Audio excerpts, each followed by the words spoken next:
Welcome to my blog. Today I want to show you how to make spaghetti. It's new, right? Spaghetti.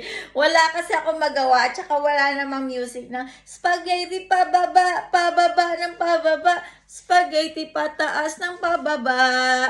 Ayun guys, alam mo guys, gagawa ako ng spaghetti. Baka gusto nyong matuto, di ba?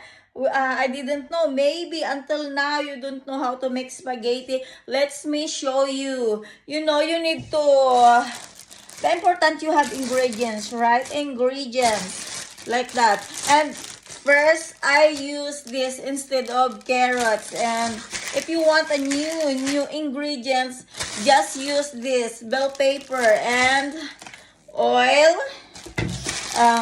pasta, of course. This one, because you know, I'm away from Philippines, I will use this kind of products, you know, tomato paste, and of course, conditioner.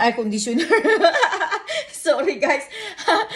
Condense. Tignan mo naman, galing ko talaga. Conditioner. Condense, I'm sorry. I say wrong. This is condense, and wala na pala guys. Yun lang yun guys. Of course, beef. Better than, basta, this is the best. Use beef, okay? Yun. At i-chop-chop mo lang guys. Gisa-gisa ang bawang, sibuyas, kamates, pandesal. Laluan mo ng pandesal mamaya pag kakain ka na. Ayun lang guys. Bye. Have a nice day sa inyong lahat. Boo, boo, brooms. Broom, broom, brooms. Okay? Bye.